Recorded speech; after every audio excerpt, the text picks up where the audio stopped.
Start recording. There we go. All right. Welcome to the Cognitive Artifact. My name's Colby. This is Greer. And we don't really have a definite path for what we wanted to discuss, but we're kind of in the realm of technology. We're both in the technology industry, software developers. And we see a lot of times where software development and just technology in general bridges the gap with philosophy. And we see, the more and more technology gets within our lives, the more and more philosophical issues pop up. And some of them aren't really seen. You have to kind of go underneath, and unless you see behind the curtain of technology, it's kind of hard to see the forest through the trees. Right. We have no idea what we're doing. No, oh fuck no. I mean, like, I can just keep talking, but at some point I'm gonna fucking run out of things to say. But no, this will be a fun experience. We'll see how Yeah, it goes. it's just You're in a crack sort of den, like a way to. Yeah, I am in a crackdown. and I'm in the forest with more Oh plants yeah, than it you live in looks. the jungle. Dude, Yeah. I only What's have like up? What's up five with that? plants. I only have How many five. of those are fake? No, they're all real. I only have five Really? plants. Yeah, this one on the my left, that I got in college, and what you can't see is the lower half of it is has like a fungus on it that's been going for like 4 years, and I just keep watering it, and it keeps outgrowing it. So I'm just like I waiting. remember, I remember seeing that at your desk. Didn't you have it when you worked at NA? Yeah, I Yeah, believe I I did. remember that. And it was like I got it when it was a couple feet tall. Now it's like five or something. Yeah. Not even a couple. There's something up with you and plants. I remember when I moved into your office space at NA, and you left behind some plants, and they were like, "You gotta take care of these plants. They're your responsibility now." Yeah. Well, so what happened? So all right. So for everyone who's not aware, NA is a place I used to work at previously, and I was in software development. And then at one point, Greer came in, and then I left to go to a different place to work.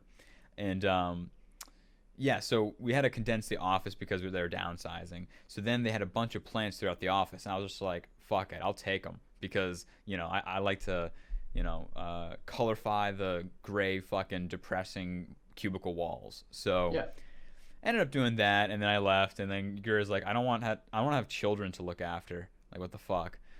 and I and interned there for a summer, um, completely unpaid, which was, yeah, it was all right. yeah, at least you got something on your resume. But now you're doing Yeah, well for that. Now you're actually yeah, getting paid what you should have been from the fucking beginning. But office politics.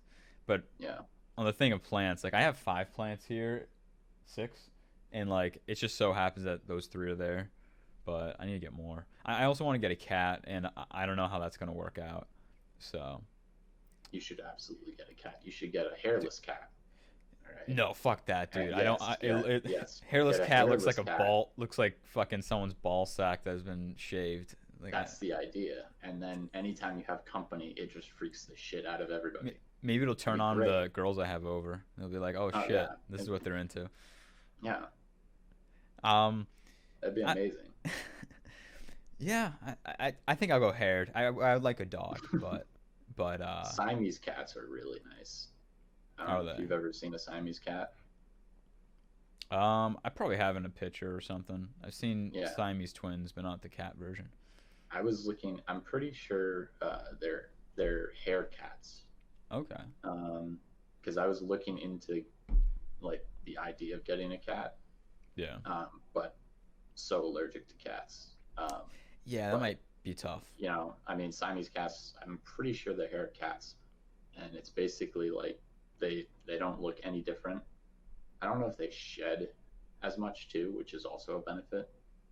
But Yeah. But seriously though, yeah, we don't know what the fuck we're gonna talk about. Like we will talk about technology and stuff, but at some point, it's like flowy. I don't know, yeah, hard, because you don't want to. I don't know. From my opinion, you don't want to like overstructure it, but some, I guess it depends on your yeah, goals, right? I don't think I'm personally not a fan of overstructuring Yeah. conversation, um, but there's something to be said for people who have no idea how to like get to what they're trying to talk about, and so having bulletin points might help. But I don't Yeah. know.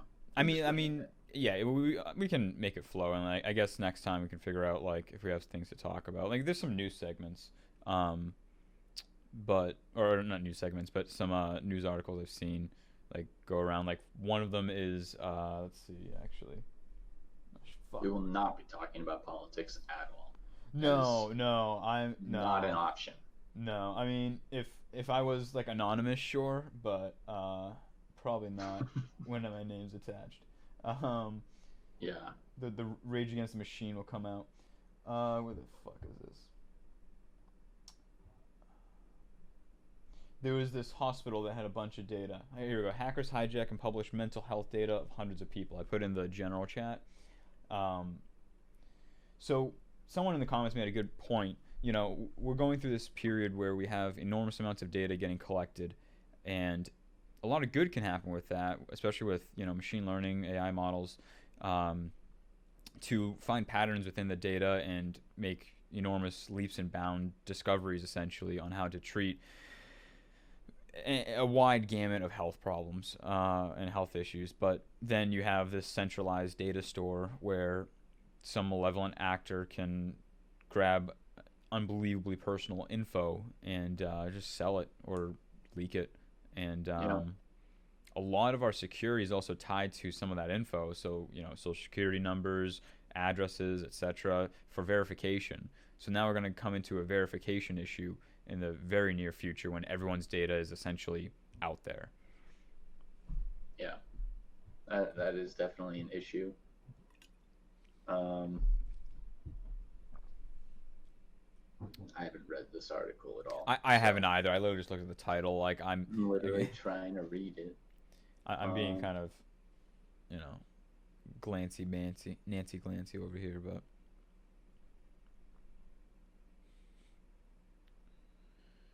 yeah, let's see how many fucking people.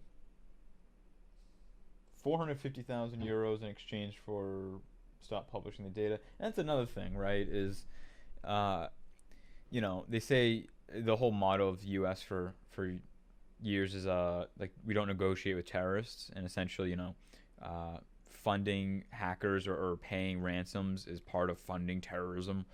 Um, but now we're seeing more and more companies that are just saying, "Hey, fuck this. We have hackers insurance. Essentially, we'll just pay it and make sure our data doesn't get leaked." And like a lot of times that it gets, the exchange occurs, the hackers don't leak it because they need a reputation to uphold, so they can, say, "Hey, we actually hold our word, so we get money." But this is a really weird dynamic because the data's still out there. Like, who's to say in 5 years or something they don't just say, "Fuck you guys," and then hit send. Um, or they sell it twice, right? They sell it once for the ransom, and then X amount of time later, Krebs on security will write a fucking article about how it actually got sold. Right. Yeah. I mean, that's kind of the thing when you're dealing with data in that sort of way, that how do you assure that, like, just because you paid a ransom or whatever, how do you know? You can't actually know if it's been given up entirely. I mean, No, and yeah, it's a really weird waters because also the general public is like slowly transitioning into understanding the implications that technology has, but then there's a vast majority that don't understand. Oh, you putting certain data on Snapchat, Instagram, or any of these other platforms, you're giving much more info out than you think. I was looking at or watching The Social Dilemma. I haven't finished it yet. Um, it's pretty great. Yeah. yeah, I saw the I watched beginning, it. dude. The way they personify the AI algorithms with the guy from Mad Men or whatever, like selecting it, it's like, Yeah. oh, that's perfect. That's like a great way to Yeah. get that across. But I was watching that with my dad, and he didn't understand that at first. He was like, "Who are those guys?" He's yeah, like, yeah, I was like, "That's the AI," and he's like, "But it's a dude." And I was like, "Yeah, it's a representation of what that AI is doing to you." Um, but I mean, yeah, I thought that was a great representation of the manipulation and how those algorithms are actually like affecting your everyday life. Um, I thought it was a great documentary. yeah. And the amount that I've seen was really good, and it's just the kind of frank candidness of some like Facebook presidents and Twitter executives and stuff, just being like, yeah, we saw this thing we could abuse in people's psychology, and we just fucking hit send. Like, Yep. it's just like, yeah, I mean, when the money's there, who fucking cares? But Yeah. I mean, it was interesting because I I watched The Social Dilemma, and then um, I was recommended this show called Next that I can't remember where it was like aired. It was on TV. It was like a series on TV, um, and it's about AI and essentially like yeah, like the idea of building a super intelligence that uh, basically got out of its shell. Like they tried to like box it in and keep it isolated, but it managed to manipulate the people like within the that were inside its box, like communicating with it, and managed to manipulate them to let it get out. oh, And then it got out onto the internet, and then it basically like started like some people figured out that it existed and what was going on, and it actually got them killed.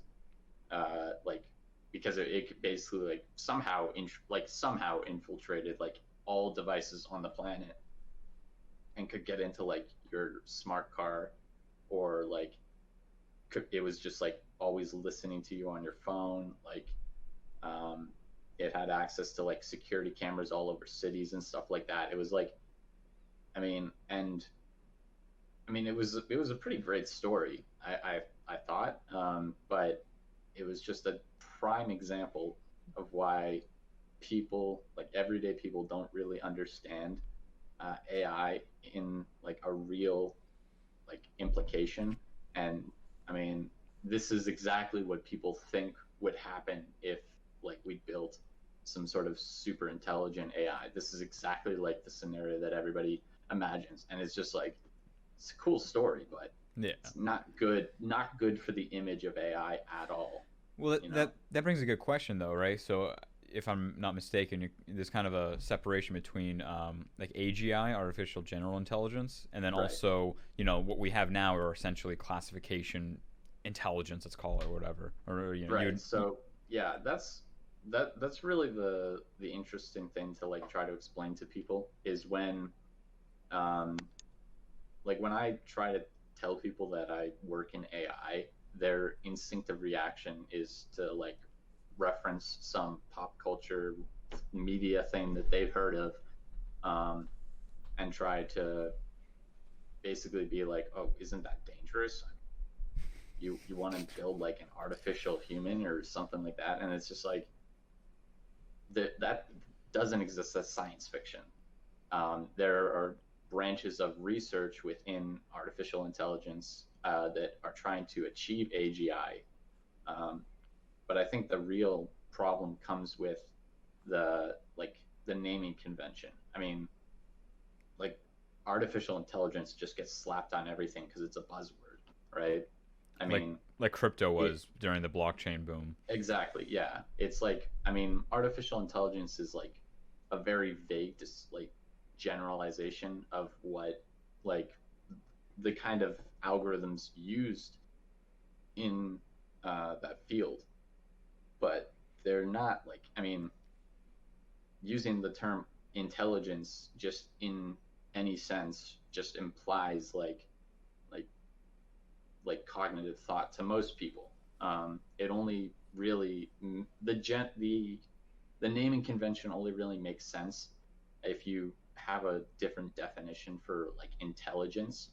Um, like uh, my biggest problem with it is that uh, the definition of intelligence that's used for artificial intelligence is uh, like mimicking intelligent behaviors. It's not intelligence per se. It's just the mimicking of, like when we build an AI that can recognize cats and dogs or any kind of classification problem. That's a intelligent behavior because you and I can do that really easily. We can look at something and we can just see, we can tell right away that that's what that is. So to train a computer to do that is, it's not actually understanding a cat and a dog in the same way that you and I understand a cat and a dog. It's understanding it in a different way that's more artificial, but the behavior that it exhibits is intelligent in some sense of the word, and that's why we assign like artificial intelligence to the term. But like the big problem with that is just that people don't really get that it's not like, when you say intelligence, you're not necessarily referring to like consciousness, like real human thinking. That's not necessarily what it is in that definition of the word, Yeah, because that would imply that we actually know what consciousness is, and even which we the do not. no, oh, we are so far. Like So that, yeah, it's like, yeah, the common like kind of thread with neuroscience, or not common thread, but one of the main kind of like mainstream thoughts, which I disagree with wholeheartedly, is that consciousness is just neurological firings, and that just does not conflate with certain human experiences that have occurred throughout time. Um, for them to just be neurological firings, I think is just right, a deconstructionist view. But what you're saying with artificial intelligence and essentially, you know, mimicking the behaviors of intelligent life forms, it to me it almost sounds like, and this might be a poor metaphor, but it's like you have a disease and you're just mimicking the symptoms of the disease to try to say, hey, this is the same disease. But it's like, no, yeah, you're just replicating the output. But the real thing that's occurring, the disease yeah, itself, isn't what's happening. like like I guess, yeah, that's a good example. If you, if you can think of it like that pretty well. But I think like, um, you know, when you and I recognize like what we see as a certain object, you know, we do that through a completely different process than the way, you know, a computer might do it. I mean, technically, you don't know what the neural network is actually thinking for that process, but the general idea is like, because I mean, you and I can see, and this is the big distinction between, this is why there is a distinction between the way that we process intelligence behaviors versus the way that artificial intelligent machines process those behaviors, is because when you and I see something for the first time, you know, if I see an elephant for the first time, um, and I don't know what an elephant is, I'm not going to know. And I'm going to ask somebody, I'm going to be like, what is that? And I'm going to say, that's an elephant. And for the rest of my life, if I see anything like that, I will know instantly it's an elephant. If you, but the same is not, it's not the same for computers. You know, you, if you're training a neural network to recognize images, I can't show it one image of something and be like, that's a dog.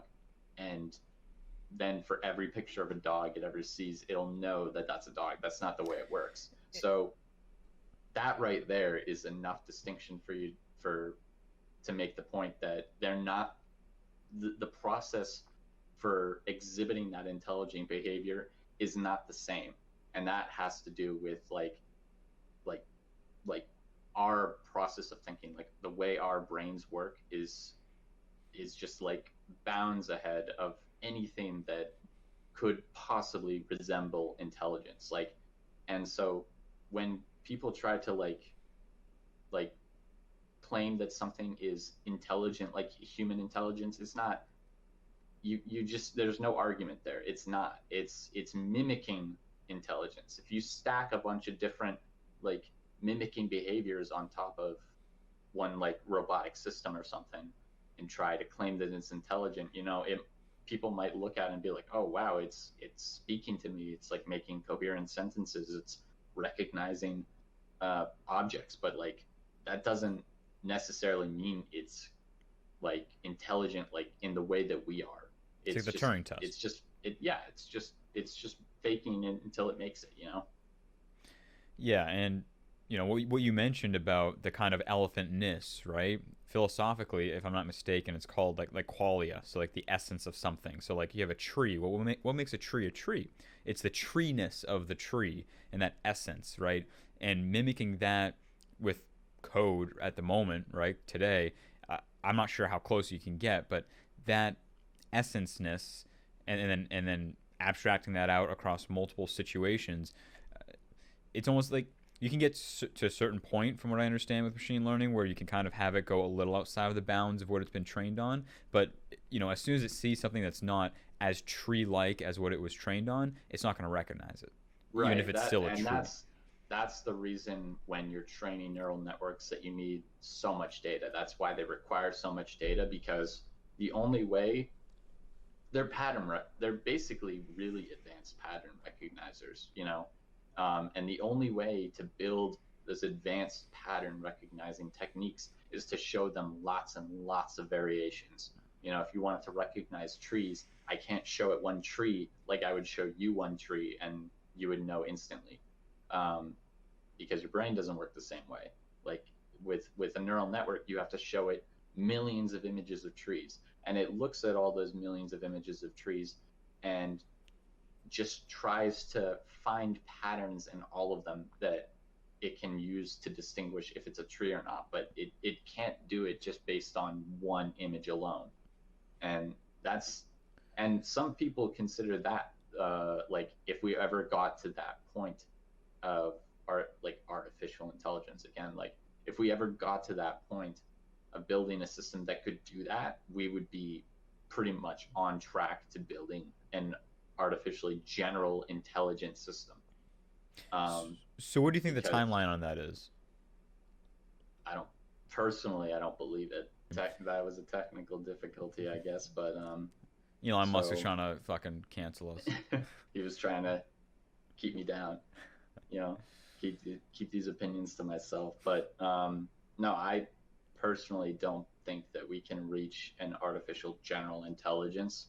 Um, at least depending on the way you interpret general intelligence. Um, so if you consider building an AGI system as building a digital replica of the human brain and the human consciousness, I don't think that's achievable. At least while we don't understand our own brains completely and don't understand consciousness like really at all. I don't think it's achievable.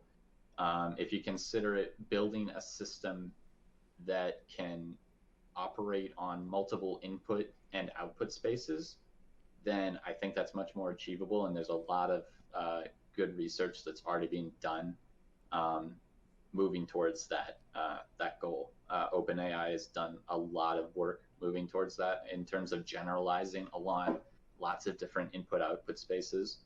Um, but I think that's the most achievable goal. And I guess what I mean by that is, if you think about the way that you perceive and interact with your world, you don't operate on one input output space. You don't simply, you can do more than just, read a book and then write a book, right?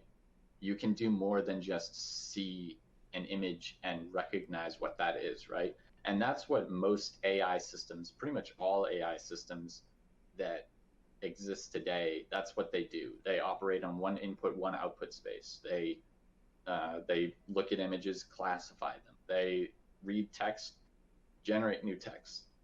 There is no system right now that can take text and then write you a new book, but that can also look at images, classify them, uh, that can I mean, basically like there's no system that can do multiple different types of input and output spaces. Um, at least in like the realm of like almost different senses, because we have different models to do those sorts of things. Um, but like when bringing it back to like OpenAI and the great work that they've done moving towards that, like a lot of their really advanced models, like you've heard of the GPT models, GPT-2, and then more recently GPT-3. that they released a little while ago. Um, that model works in the human in the language space. It's a language model, but it can do lots of different things within the realm of language. It can summarize, it can generate text, it can answer questions, it can do a lot of things within that one space. But for example, like it can't look at images, right? And I think that would be like if you can build a model that can work in multiple different realms of input output spaces, I think that would be a huge leap forward um, in terms of an AGI system. I think that's really like the holy grail that people are moving towards. It's just we don't know how to do it because we have different models for all sorts of things.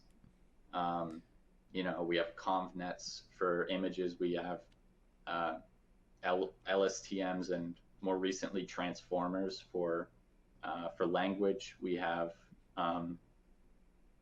there's tons of different models for different, and we specify them for different realms um, of operation, essentially. Yeah, and I mean the problem I think what's going to happen is essentially we're going through some sort of electrical revolution. We just discovered electricity of AI. Back in the 70s, we thought, Yeah, oh, we're going to come up with AI. We're going to be able to, propel forward with it. And then we hit a roadblock, and that roadblock from image recognition, or I think like self driving and stuff, and robots with vision was essentially you have to tell the vision algorithm where it is in the world and its position, and that philosophically that was like a huge breakthrough because it's like, oh, perception, it depends on how you orient yourself in the world for your perception to be outside of that, right? So I think we're going to go through a huge transition, which we already have seen, the AI boom, right? But it's only going to be these siloed individual tasks, these category of tasks, as you're saying, text processing, image recognition. Now, sure, you can bring those, let's say, together and say, hey, I have some of this model and some of this model, and together they can do two things. But I think what you're also alluding to, it's like these are still two separate models. Having the same neural network do multiple things, exactly. we can't. I mean, in the Yeah, human brain, we have neurological networks essentially, but they also share in the same tasks. So it's more yeah, akin to a CPU running code. yeah. But Essentially, like, I mean, you could argue there's different areas of the brain that process different kinds of information. You have different lobes, you have uh, different areas of the brain that all do somewhat different things as far as we can tell. But um, pretty much your brain is one model. Even though different parts of your brain might process different things, they all work together to do that. One might be more responsible than something for the other, but they're all interconnected and they all work together in just processing what is your world. What you're referring to, like basically stacking different models to try to mimic that that cohesiveness of different areas of operation. That's essentially, I mean, that could fool a lot of people into thinking that it's a really intelligent system, but it's a fake.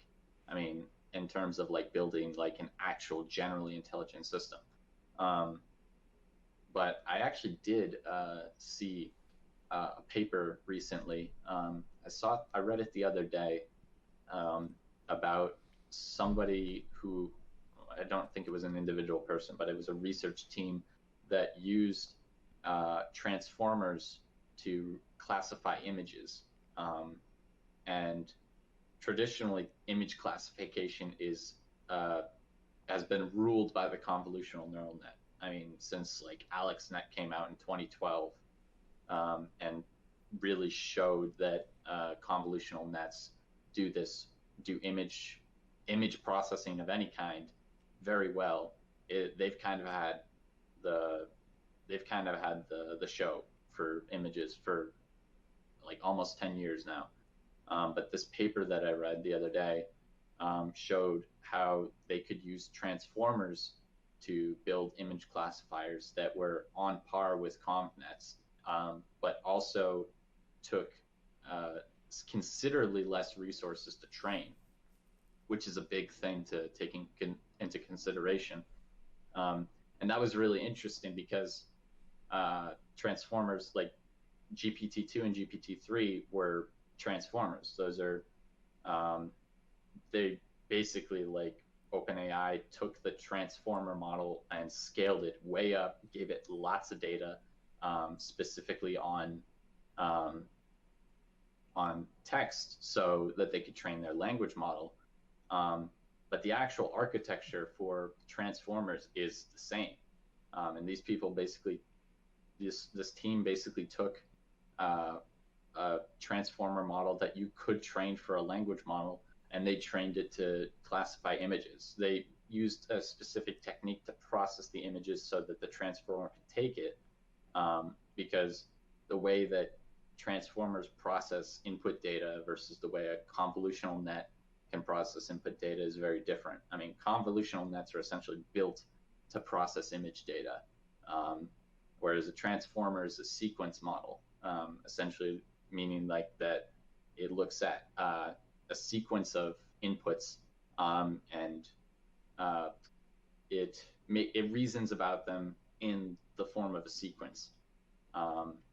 So processing an image into a sequence for the transformer to understand requires its own challenges. But I mean, you could consider that that's not really what's important actually, is because I mean, you could argue that your brain, or sorry, you could argue that your eyes are the way that like the pre-processing for your brain in terms of images that you see, right?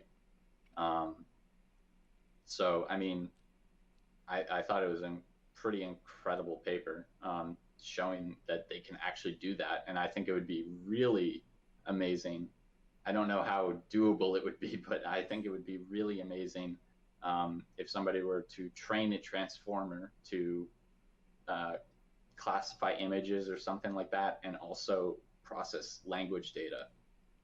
I think, and that would be amazing. Um, that would really, I think that would really say something about transformers. I don't know how doable that is, because they are very different spaces of operation, but I think that would be really something. I'm definitely out of my expertise with that level. I mean, I know some stuff that we shared a common AI course in college, and I got through it. Like I did fine. Greer was like, "Ah, this is easy stuff. What about the real stuff?" So I'm just like, "Ah, nah, yeah, that's cool stuff." But with the transformer thing, what you're talking about, having it um, deal with image and text, I I wonder if that's even like, is it even possible? Like, is it would the model be Yeah, exponentially larger, or is it kind of like almost, you know, like water going down a stream? Like there's only so many ways it can kind of go through paths, and at some point, would the model that you create, would it just become what we were talking about, where you just, let's say you have two transformer models, one is text based, one is image based, and it just kind of like meshes together versus it being like kind of shared processing. I'm not sure if I have that. right. So I what I'm referring to with it would be if you could train one transformer model, and to train it, you would give it image sequences, and then you could also give it language sequences, and it would be able to process them uh, like within the same model. That would be, I don't know if it's possible. I mean, I'm pretty sure somebody might try to do that. Um, and if they could do it, it would be really incredible. Um, but it is a question of like whether that is possible, because, um, I mean, in whether you would have to basically make a giant model that could do that, or that could even do that, is uh, not really certain. So what OpenAI did when they introduced GPT-2 and GPT-3 for language is they really showed that transformers generalize more the larger they get and the more data they have. And that's kind of a trend across deep learning as a whole. But they really showed that transformers are a really revolutionary architecture if scaled up and given enough data. And so, I mean, it might be possible to scale up a transformer model of some kind and give it enough data of in different input spaces for it to generalize across both. I don't know how doable that would actually be, and whether you would be able to actually figure out if, like you're saying, it would be one model, but whether the model itself would actually sort of learn to partition parts of itself for different areas of operation. Basically, like if it would learn how to, that would be pretty incredible. If you had a large enough model that learned how to section off itself for like processing the image sequences and then processing the language, which would be incredible on its own, or if it would be able to process them as one mesh, basically like understand how to relate image sequences with language data. I don't even know if that's possible, but I mean, it's cool to think about, and it would be really incredible to see. I mean, we've seen crazy stuff when we've had like I forget the background and the resources on it, but I remember years ago I saw they trained this AI model to design a CPU, and the CPU like high level CPU designers are like, what the fuck is this thing? And it was unbelievably efficient at what it trained it to do, but no one could follow like why it made the architectural decisions it made. So it might be something like that where it does this cross domain jump where everyone's like, how the fuck do these things relate? But in the final analysis, it works out. I mean, part of the thing about higher intelligence, people with higher intelligence, is once they learn one domain, they'll be able to take those lessons, abstract those out, and then go cross domain. So that's why someone who may be successful in one field it might be quicker for them to be successful in another, because they take all the essentially lessons they've learned in the other one. It's like with you or I, right? If let's say you learn something in software development like heavily, and then you go to, let's say, I don't know, IT, right? I mean, they're closely related, but let's say some more distant field of IT that isn't related, you will then be able to like learn faster than someone who just started at IT and never touched it, because you're like, oh, here's things that relate. And then sometimes you might be able to go to something like, I don't know, biology or something, and then see, because there's actually some really good systems within biology where you can relate, oh, how a cell works is similar to a software development system, how the systems engineering works. Right. Yeah, that would be really interesting to see. I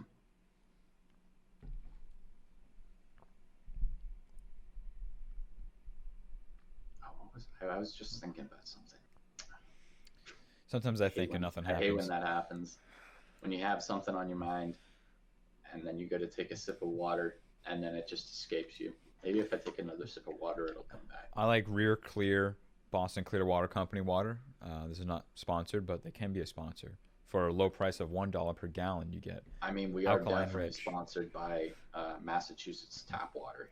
Some little lead, really cool. Little heavy metals. Yep. Yeah, when you taste that grittiness, that's actually magnesium, and I mean magnesium would be good. It's actually lead acetate and heavy metals, the lead from the pipes. I'm definitely getting lead notes. Lead notes, nice. It gives it flavor. I think the Romans did that too, right? Didn't they? Did they?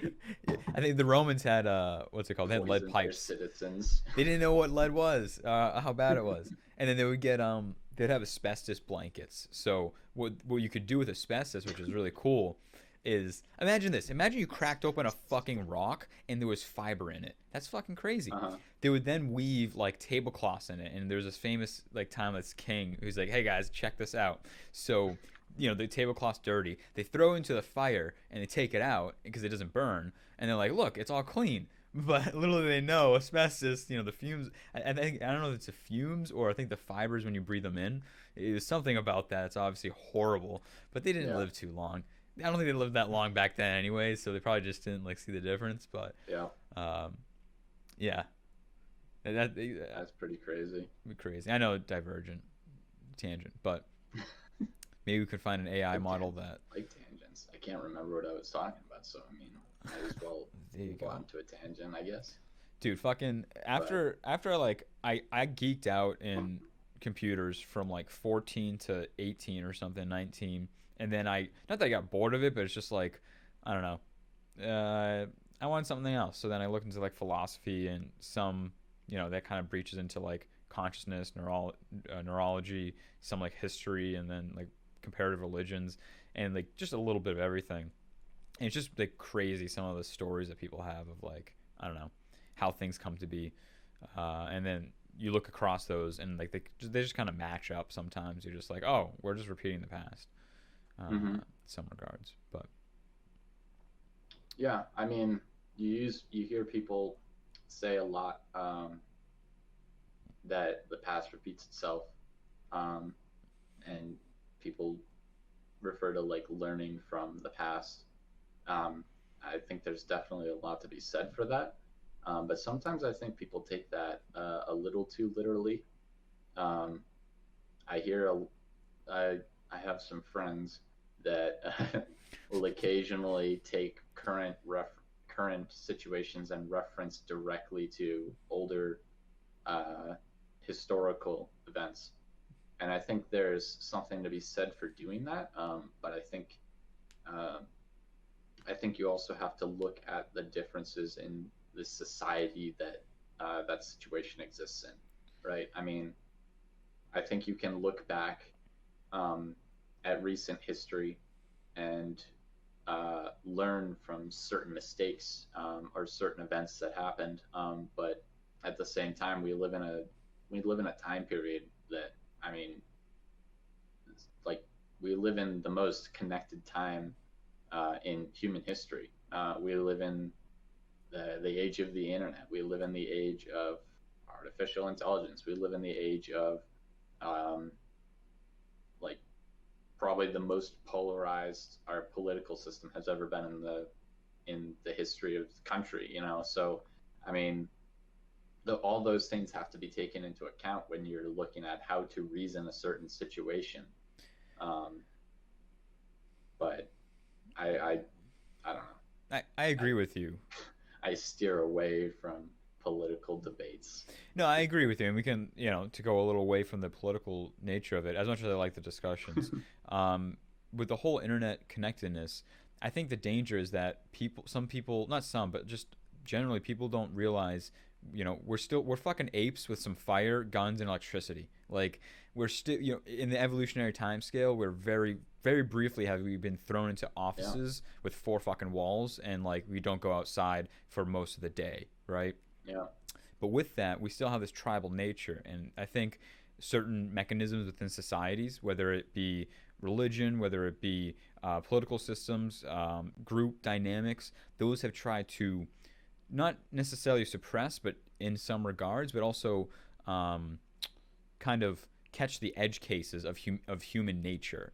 And I think in the connectedness of the world, we've forgotten maybe that there's certain things about human nature that we can't neglect, and if we do, because technology is so powerful and the connectedness is so immense, let's say the speed, the quality, and the quantity, things that go wrong will go wrong in a hyper fast fashion. It's as if it's like a absolutely. feedback loop. Yeah, It's not you don't have fucking some runner um, from Rome to doing a marathon to pass yeah, some messages over. It's like, oh, that fucking asshole. It took 3 months to have an argument. Like now you can just have it yeah, and you might taking a shit on Twitter. Like yeah. whole And different world. you can argue that that causes advanced reactions to certain things. Just the fact that you basically can uh, like receive and respond to different situations so quickly. Um, you you could really reason that that causes a difference in the way that we think about certain situations. Oh, Um, and I mean, it to go back to like even the like when we were talking about the social dilemma. I know you haven't seen the whole thing yet, but um, one of the real things that it talked about was um, how these apps and this the network of connectivity that we're all plugged into is really designed to prey on our basic instincts, our monkey brain, to basically satisfy that stimulus. We want that stimulus, and these apps and social networks are designed to give us that stimulus as much as possible, um, to make us better customers. I mean, or better products, essentially, because the whole documentary was really showcasing like how like human beings are the product being sold by these apps. You know, if you didn't where pay, we're there to advertise to. yeah, if you didn't pay for it, the common saying is if you didn't pay for it, then you are the product. And when you're Yeah. mentioning, hitting these stimuli, right? That's hedonic in nature, philosophically, right? It's just you're hitting these pleasurable senses, and not necessarily like people are themselves, but I think unknowingly to some extent, and they're being abused by certain business kind of models. Um, but then I think people make the incorrect error, and they then turn to um, market dynamics and blame markets, or they blame capitalism, and I think that's just wrong. I think what is what's the problem is that we haven't noticed what this new technology has done, and we haven't recognized what is bad about it. We've only said, "Oh, this is great, great, great." Just like we've had other technological advancements and then they've been abused. I think the abuse happens not because of capitalism or the market dynamics of how, this essentially force of markets work. It's more so human nature. And if we look at human nature and not if we look at capitalism as less of a mechanism of preventing human nature from being what it is, we still need that governance within capitalism to say, hey, guys, don't do this stupid shit. Don't do monopolies and this other stuff. And that's what regulations come into play. Specific kind of regulations, not a lot of them. There's a different topic for a different time. But it's like you're blaming. Let's say you're riding a bike. It's like you're blaming the bike from getting you from point A to point B if someone beats you over the head with it. It's like, oh, well, I mean, is it the bike's fault that you did that, or is it the person who grabbed the bike and then used it as a weapon? So, to me, I think that the hatred that I've seen, at least where I'm around from, and I don't know if you've seen the same, Greer, where it's like they're trying to go back to this utopic vision is so dangerous because if you look at, like, for instance, China with the Uyghur population, the Muslim minority population in China, they're going onto trains, they're getting sterilized, they're going to concentration camps. Exactly what people have said never again is happening right now, and it's being enabled by technology. They have facial recognition towers in these villages, and they say, hey, if you leave this village, like, we're gonna fucking take all the men in your family, replace them with communist conformants or informants or whatnot, and they'll rape the mother and they'll beat the fucking children. And people have come out and escaped and have found that. But the thing is, China's doing this right now, and they're using technology to do it at such a massive scale. They're also doing it Right. with the social credit system, right? Hey, you talk bad about us in a game. You said China's bad. Well, now you can't get a mortgage. You can't go on a train. Can't go on a plane. You can't live in a certain area. You can't shop at certain places. It's horrible. And then they're moving to digital currencies. So now you can't access your wallet. I mean, I know we all want decentralized currencies, but digital currencies are different than decentralized currencies. And a digital currency is much more powerful than the cash because I can have $100 and no one can say you can't spend it. But if I have 100, let's say, American coin or whatever, the government, which it would be federalized, it would be centralized, can say, hey, Colby, nope. I mean, they can do that with bank accounts now, but you can still draw cash from a bank account. You can't Right. draw digital currency out. It's forced to stay digital unless there's some fiat transition. Hmm. Yeah. Where do you stand on the whole cryptocurrency, decentralized currency? I think I we think I know where you stand, but just a refresher. Yeah, I mean, so I think there's a little couple ways it can go about it, but I think we need decentralization just because these governments are going to become too powerful, and we need a currency that transcends governments and essentially is able to work across government power, so that not one single one can control it. Right now, what happens with our economy, our Keynesian economics, which is doomed to fucking fail, is that we have the U.S. dollar being the world's currency. We pump money into the system, and we're not paying off these debts. The debts are essentially used as I'm not using I'm oversimplifying it, but kind of like leverage in other economic transactions, and we just keep adding money to it, but it's not inflating the way you would think. And I think that's doomed to fail. And I think countries, what we see now, is they're adopting digital currency. So you see Japan, they rolled out a new one, or they're planning on it. China has done it. The U.S. is the Federal Reserve has either created policy, not plans, but essentially plans, but not recommendations. Like kind of the alpha version of it. They're starting to like look at how are we going to do this? What's this going to look like? And the issue with that is, well, let me finish the digital currency thing. So I think when the governments do it, which is inevitable, it's going to happen. But the Yeah. decentralized nature is we still need that. If you have, a lot of people think Bitcoin's the future and such, and right now Bitcoin is the major player, but there's a lot of flaws in the technology that won't allow it to be conducive. Right now, the electrical cost is insane. You still have the 51% attacks that can occur. So right now, I think China does. I think over half of Bitcoin's owned in China, or the miners rather.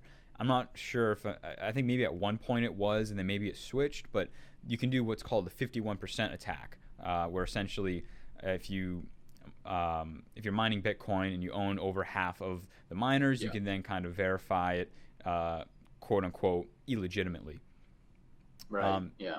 So yeah, so we need to figure that out. Ethereum's done better with smart contracts, sure, but the real danger is when you have governments with digital currency. They can lock people's wallets, and then they can have negative interest rates. So then they force people to spend money, and that will just perpetuate this Keynesian economics. So they can say, hey, if you hold money in your bank, you're going to lose the value more than just inflation. Because like right now, inflation, they can't control it like as a digit that they can just add to. They have to put in all these inputs, and then the output is this economic system. And even how you measure inflation is, there's wild debates about that. But when you have a government that can say, hey, if you're in this group of people, your inflation rate is -10, but this group it's 5. It's just too much power.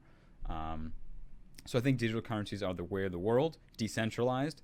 But I think right now the governments are waking up to how powerful this is, and if we're not careful, they're gonna wipe out just immense amount of freedoms. And we've already given up a ton of freedoms with technology, and I think this is just going to be the next one that goes. You hear all the conspiracy hats talking about digital currency and stuff, like Alex Jones. But the thing is, though, don't get me wrong, he's a fucking nutbag. But Yeah. when you look at what they're saying, and then you take that out and you say, okay, rationally, what's the worry? What's the thing that they're worrying about?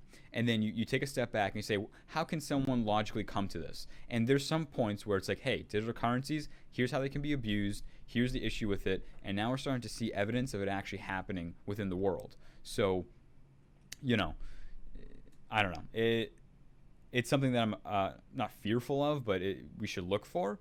And if we're not careful, the next economic collapse, which I mean, we're just due for one. We're really due for one. Like we've been living in a blissful world ever since after World War II, and I think the world hasn't gone through, besides communism, hasn't gone through like extreme like dark ages for a long time, and generations have forgotten that, and I think we've become complacent in our liberties, and that's an issue.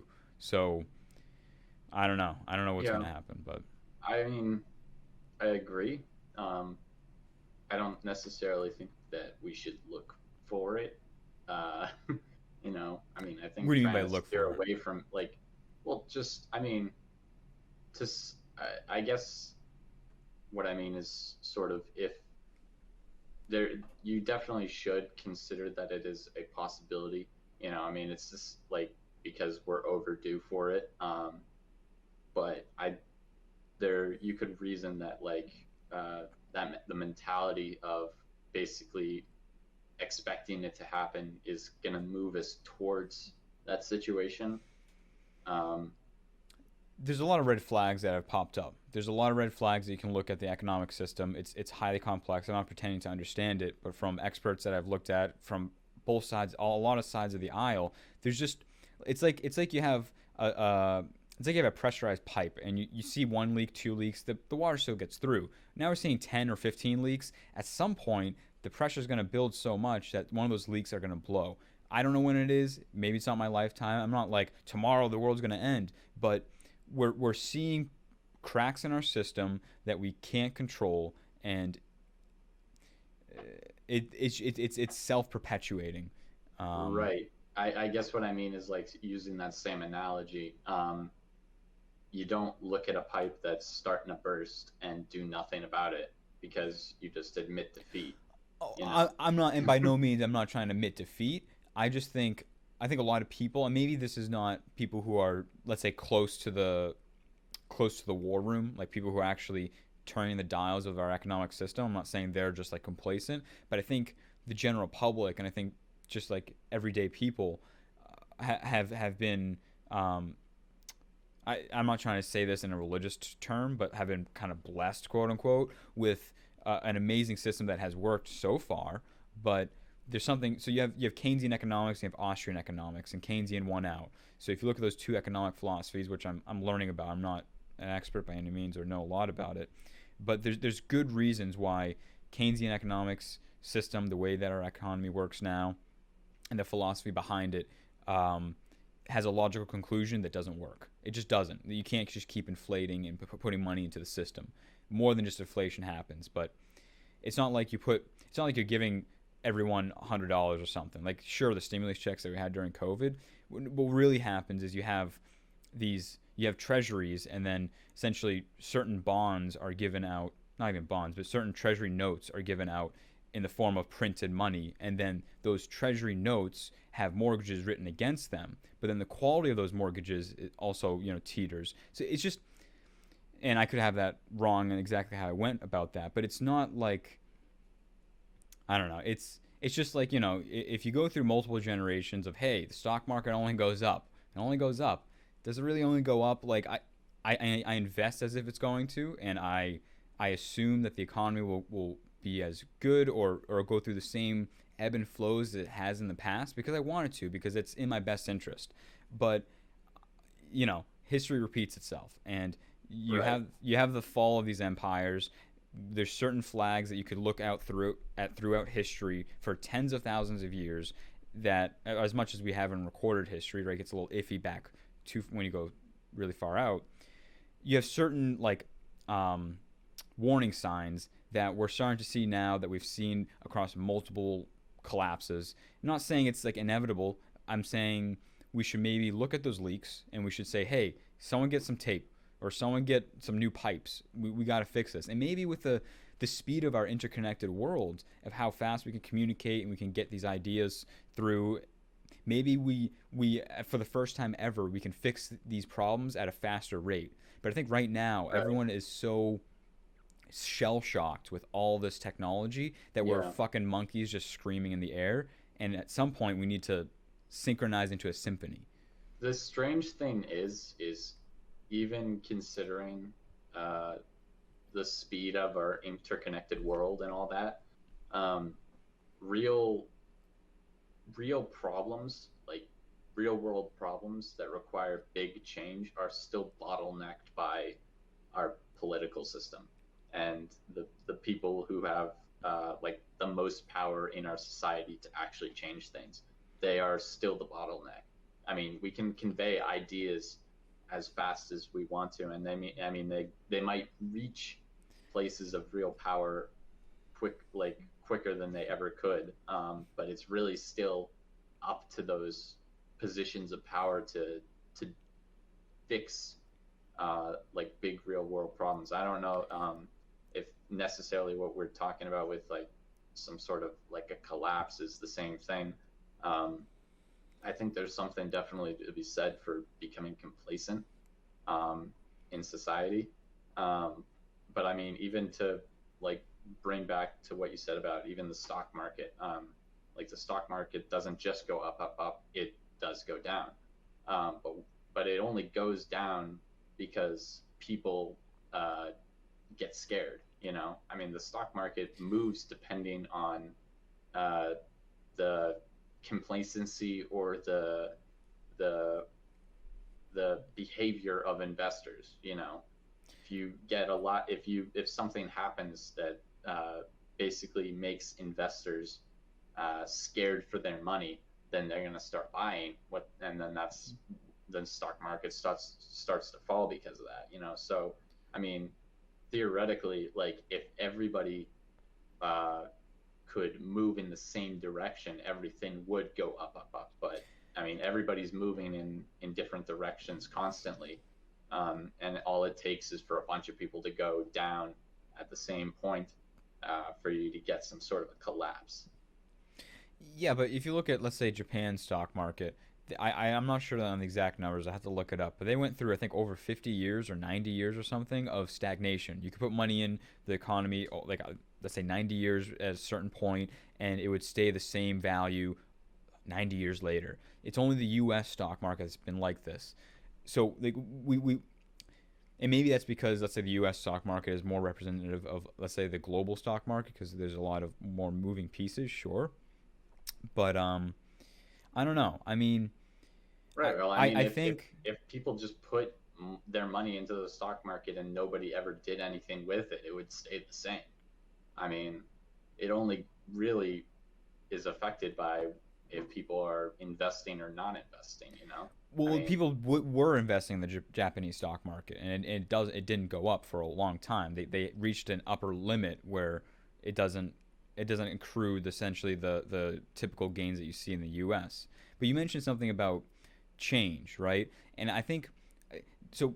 You have personality types, right? And political views are highly associated and correlated with personality types. So you have conservatism and, let's say, liberalism. And I don't mean that in, let's say, red versus blue, but like more in like political science. So conservatism, right, you'll have more, let's say, industriousness, objectiveness, kind of. And let's say liberalism, you have more agreeableness, and you also have, let's say, feeling and emotion kind of proclivities.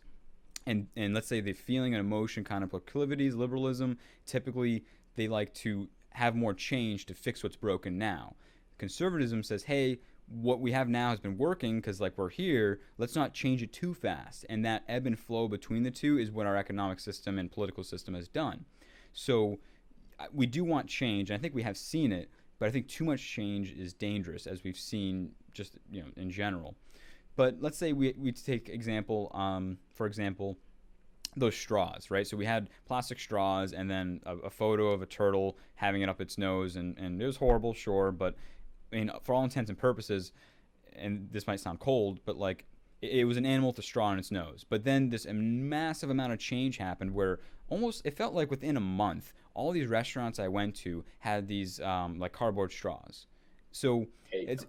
I can't stand I them. fucking hate them. I feel like I can taste the paint, the shit. I found bamboo straws. One place had them. Those are a lot better. But you look at something like that. That would not happen if there wasn't social media, if you didn't have these connected networks. But as you're saying, there are Yeah, these power structures that but can abuse yeah, I that. mean, I don't think changing straws is a thing No, that's gonna save societal collapse. no, Right? by no It's means. But yeah, it's still something that was a major change. Try to do that a couple, let's say, 100 years ago, and have some small event like a picture invoke that much change at that fast of a rate with that much social pressure. I I know it's a smaller example. The magnitude is different, and sure, the magnitude maybe want to be larger. Look at polio, what Bill Gates has done. He's almost eradicated it completely. And with technology, we've been able to track it more efficiently and take it out in certain areas in Africa and such. That is a major, major change, world changing. I mean, you have kids dying of it at a certain rate per day, and now it's like 90 something percent eradicated. It's insane. Or malaria, that's getting completely eradicated as well. Tuberculosis, no one dies right, from consumption anymore. What the fuck? I mean, right. th- I think uh, I mean, I agree. But at the same time,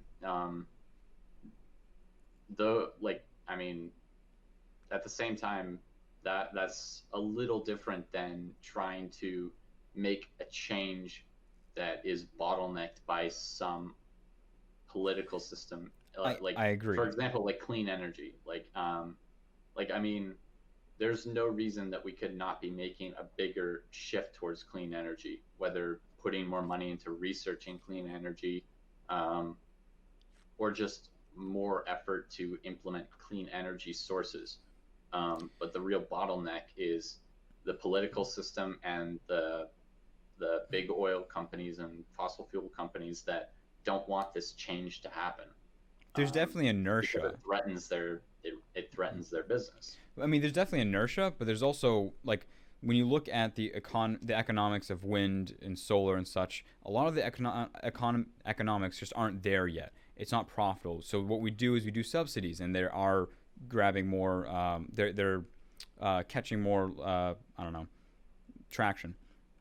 What I think is, I really don't think we're going to have enough clean energy for the crisis. No, I think we need nuclear energy. I think that is the next step. The energy density and the outputs we have, and the way new reactors have been created, which they're far more safe, is going to be the answer for this. Yes, there's a radioactive byproduct, but the amount of it is far less, unbelievably amount less than having it, CO2 in our atmosphere. And sure, we're kicking kind of the can down the road. Well, we'll figure that out later. But it's not, the numbers do not work for wind and solar. They just don't right now. And we should continue researching it. We should still look at it, but it's not this panacea of, oh well, just do this, do wind and solar, do these. I it, it Yeah, also I mean there are engineering limitations. I mean, it like the cost to build wind turbines is pretty intense. So I mean that's a bottleneck on its own. Um, but I agree with you. There are political. materials to produce solar panels aren't limitless like we would need them really to be. Um, and I mean, yeah, I those are definitely issues that can, but like I said, like we could be making way more of an effort to actually research into these sources, because I mean it's got to happen. I mean we have to move to renewable energy one way or the other. There's no question about it. I mean, but like, I and would I there's would no argument against it either. Well, I would say we don't need renewable as much as we need better energy density mechanisms. Have it be nuclear. Nuclear is not renewable, Yes, but but I mean it's it's not. also about It's the more feasible. byproducts. Yeah, but the byproduct is so minute versus what we have I'm today. Yeah. And in the feasibility scheme, like for the timeline that we're looking at, nuclear is much more feasible and much more economic. It's much more proven, and I think that's more of the way to go. We should still invest heavily in renewables, sure, but the numbers just don't look like they're there for renewables as they are today. Because even if, let's say, we had an enormous amount of solar panels and an enormous amount of wind turbines and people had electric cars, the grid can't handle it. We have to redo the whole grid. I'm not saying we shouldn't. Right. We should, but And that's another limitation. I yeah, mean, there's an but actual limitation on storage. I mean, like battery technology has to make an enormous leap forward in for us to be able to actually transition to an electric, clean society. exactly, and the byproducts of batteries, like yeah, you can recycle them, but to a point, there's a certain amount of waste that occurs. I mean, if you want to talk about ecological damage, just throw some lithium-ion batteries in a fucking river. I mean, those things will fucking ruin it. A little, Right. not as much as leather works, as we had in our around our parts, but Right. it's still, I still think that we should, and I think they are creating campaigns for this. Bill Gates created a nuclear energy company, and they've been pushing this for a couple decades, I think, and they might ramp up soon, of changing the public appearance or public viewpoint on nuclear energy, of it being much safer and Yeah. cleaner and stuff. But I think that's the only way we can go right now. I Sure. think nuclear is definitely. I don't disagree with the idea of moving towards more towards using nuclear. But I definitely think I don't think it's fair to say that we should just like. I mean, give up on renewable for now. I think my biggest point is that I think we should be researching more into better ways to collect renewable resources. Yeah, and I'm Because not I saying we mean, shouldn't yeah, research that at all. I think we're in yeah, agreement. right, exactly. But the biggest the thing that's stopping us from doing that is the political system. Because unless some company, unless some billionaire like Elon Musk wants to, I mean, Elon Musk already has Solar City, but I don't know how Yeah. much work they're doing into researching new solar panel technology. Um, but if some Elon Musk type billionaire wants to come along and research heavily into renewable, like more efficient renewable sources, then I mean that's the only other way besides getting some political system to do it. But this has been the problem for ever since humanity started, right? You just, instead of money, just look at it as resources. You have a few people who are at the top of a hierarchy that can control the people below them, right? If you even think of it as a wolf pack, you have the alpha and you have some of the larger, let's say, competing people that switch between the alpha wolves, let's say, and then you have everyone else, right?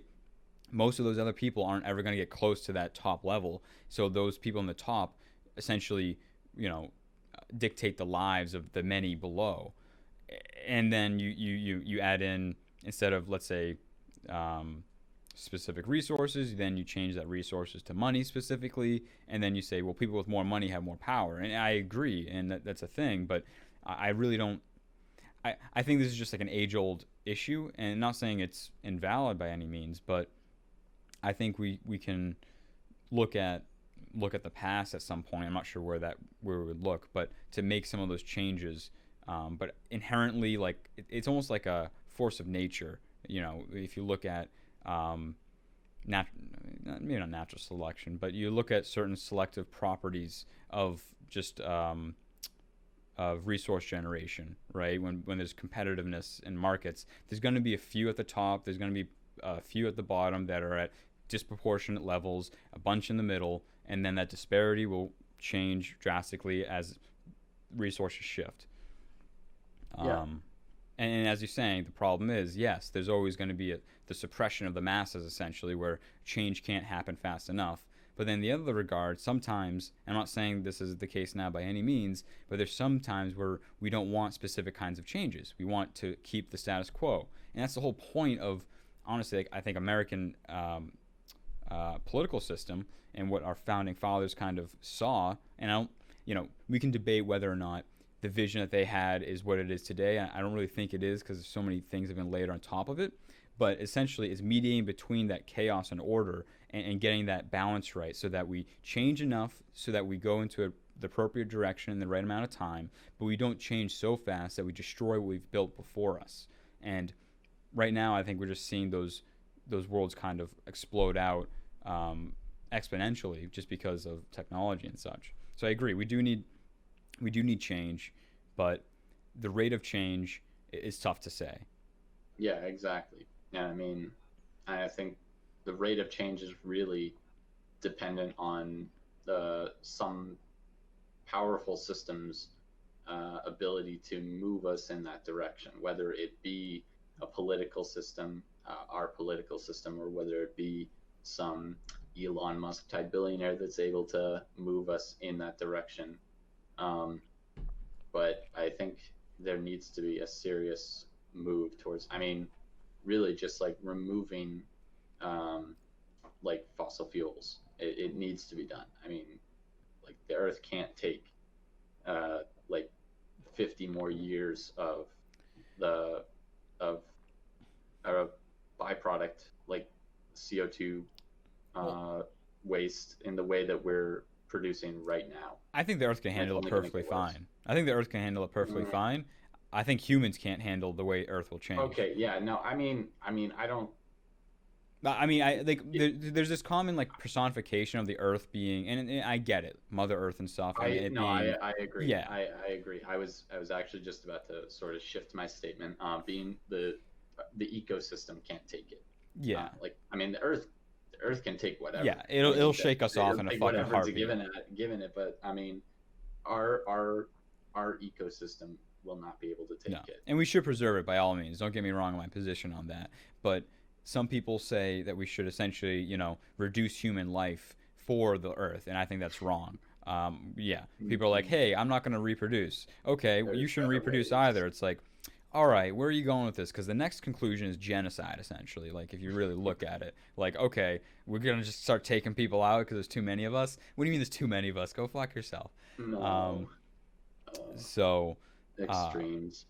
definitely extremes, but there's some taste in the air. It's not that bad now, but I think back in maybe 5 years ago at when I was at specific college, and when I was in that college culture, there was airs of that where like I don't know, it's very fucking very utopic, very weird.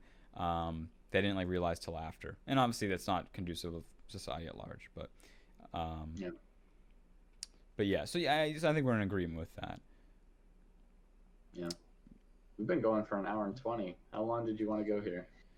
I don't mind whenever, but I think that was good conversation. It took, I mean it was the first episode, right? First podcast, let's say. But in the Yeah, beginning, for us taking what maybe 15 minutes to get into a conversation, I mean that's pretty good. I like for the first time, I think that's really good. yeah. I might cut out some of the Decent beginning starting off stuff. point. Yeah. I think I'll crop out when you disconnected, and then I might cut. Should I cut out the beginning, the jokes, or what do you think? Keep it natural. Nah, keep it Keep it natural. natural. All right. So I'll keep that in. Keep this too. Keep the ball sack joke about cats. Let's go. All right. Yep, all um, of it, all of and it, then uncut. yeah. So maybe next time, because I agree with you. Like maybe just to start us off, we pick let's say like three links or something, whether they're articles or something. And I'm gonna do this. You don't have to. Um, but I'll like send you something beforehand. Just as things to talk about, or maybe like, hey, talk about this kind of idea, and then we just let it flow, and we don't have to Yeah, do them if we don't want to. Also, so you probably won't see this for episode one, but I do want to. I bought cognitiveartifact.com, and same. yeah, so yeah, dude, that last night at like 1 a.m. or something, I'm like, I gotta buy this. Um, so pick that up, and then at some point I'll create like social.cognitiveartifact.com, put our social media stuff up there, build the website out, and just put stuff up there. Our releases. Obviously, this will be on YouTube, and I think we can get this onto Spotify and a bunch of other platforms. But I also want to have it self-hosted because censorship is a huge issue of mine. Not that I think we're gonna get censored or anything, because it's not like we're attracting Joe Rogan's crowd, but I just like having that backup. Right. I think it's a good idea. Yeah. Yeah, cool. All right, well, episode one concluded. Yeah. That was a good talk. Good talk.